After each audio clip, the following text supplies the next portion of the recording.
Saludos, queridos oyentes. Mi nombre es Luis Alberto y hoy tengo el placer de compartir este espacio con mi grupo Lectores Unidos. Los dos somos estudiantes del cuarto grado de secundaria de la Gran Unidad Escolar Leoncio Prado del departamento de Huánuco. Nosotros estamos emocionados de ser parte de este concurso, mi obra favorita del Perú Lee. Así es, Luis Alberto. Yo soy Jefferson y sean gratamente bienvenidos a este podcast, en donde nos sumergiremos en una obra literaria de manera sencilla y accesible, especialmente pensada para nuestro público. No necesitas ser un apasionado de la lectura para disfrutar y comprender lo que discutiremos a continuación. Así que siéntense cómodos, prepárense un tecito y acomoden su lugar favorito. En esta ocasión estamos encantados de tenerlos aquí. Esperamos que disfruten de nuestra conversación sobre Los gallinazos sin plumas, un cuento profundo y conmovedor del gran escritor peruano Julio Ramón Ribeiro.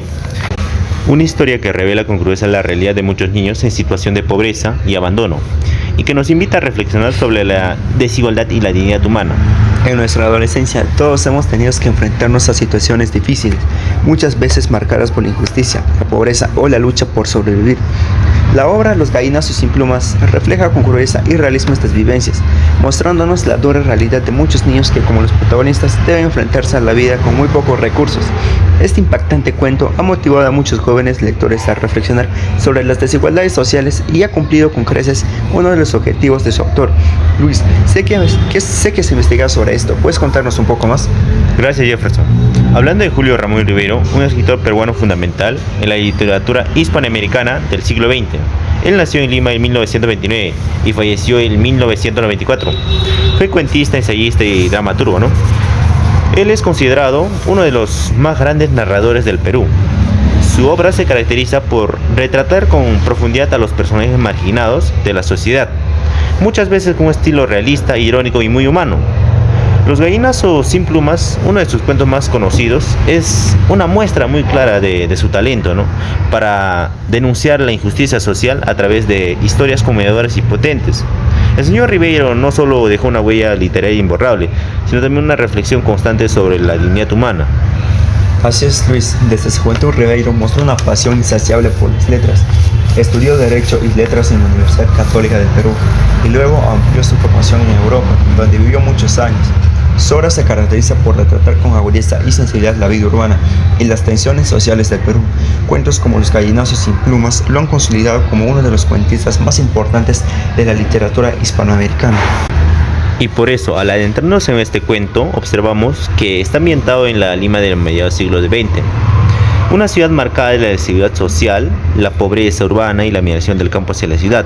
El señor Ribeiro utiliza este contexto para mostrar, a través de la historia de dos niños superados por su abuelo, él muestra la crudeza de la marginalidad y la lucha por la supervivencia en un entorno hostil. Exacto, Luis. El autor utiliza un lenguaje sencillo, directo y descriptivo, pero con una gran carga simbólica. Aunque es accesible, no pierde profundidad, ya que Ribeiro logra transmitir con precisión la dureza del entorno y la crudeza de la realidad que viven los personajes.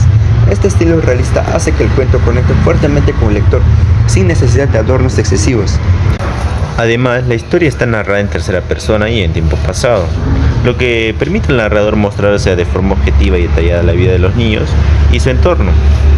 Esta perspectiva externa le da al lector una visión más amplia y crítica de las condiciones sociales, ¿no?, sin intervenir emocionalmente, pero dejando claro el sufrimiento de los protagonistas. Bueno, en esta obra se nos presenta una realidad bastante cruda, la infancia maltratada. El tema central gira en torno a la vida de dos niños, Enrique y Efraín, quienes son explotados por su abuelo, Don Santos. Exacto, Jefferson. Y hay subtemas muy importantes también como la pobreza extrema, la violencia familiar y la supervivencia en un ambiente hostil. Todo eso se entrelaza con una mirada crítica a la indiferencia de la sociedad.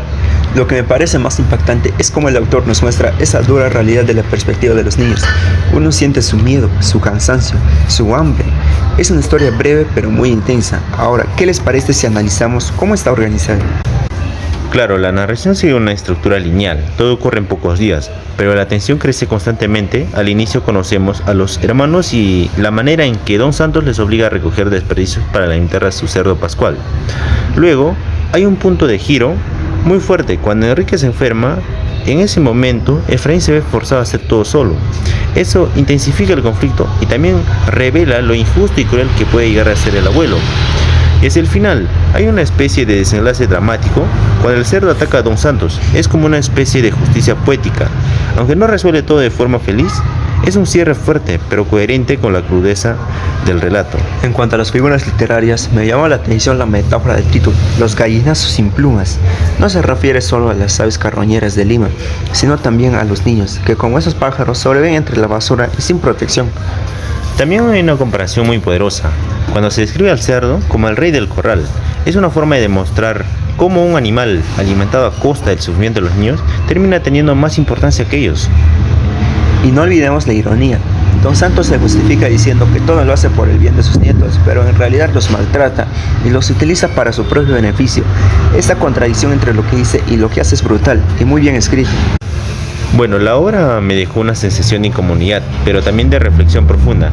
Me hizo pensar en cómo hoy en día existen muchos niños que, como Enrique y Efraín, viven en condiciones de abandono y explotación, ¿no? El señor Ribeiro nos muestra una realidad dura, sin adornos, la cual nos obliga a mirar lo que normalmente nosotros ignoramos. Yo personalmente valoro cómo el cuento transmite tanto con tan pocas páginas.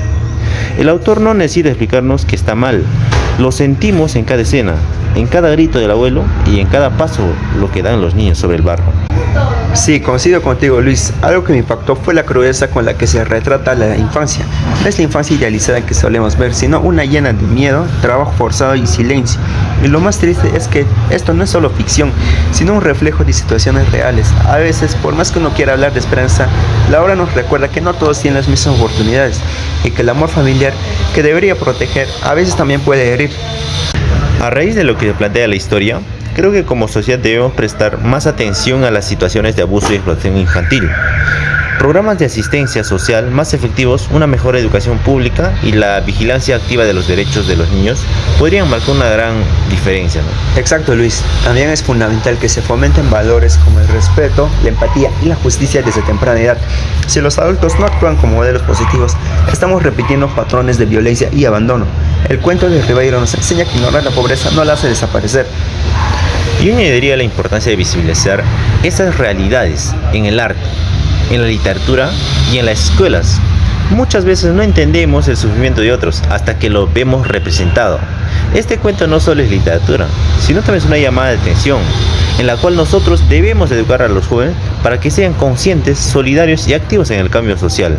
Gracias por acompañarnos en este episodio, mi obra favorita. Esperamos que nuestro análisis de Los gallinazos sin plumas les haya permitido mirar con otros ojos esta poderosa narración de Julio Ramón Ribeiro. Este cuento no solo es literatura, es también una denuncia, una llamada de atención, una ventana a una realidad que aún persiste en muchas partes del mundo. Nos recuerda que hay voces silenciadas, infancias olvidadas y que el arte puede ser una herramienta para visibilizar y transformar. Invitamos a cada oyente a leer esta hermosa obra con el corazón abierto, a conversar sobre ella, a preguntarse cómo podemos ser parte del cambio desde donde estamos. Porque leer también es un acto de empatía y, como dijo Ribeiro, la literatura no puede cambiar el mundo, pero sí puede cambiar a las personas que pueden cambiar el mundo. Nos despedimos con gratitud y los animamos a seguir explorando más obras que nos conmuevan, nos cuestionen y nos inspiren. Hasta la próxima.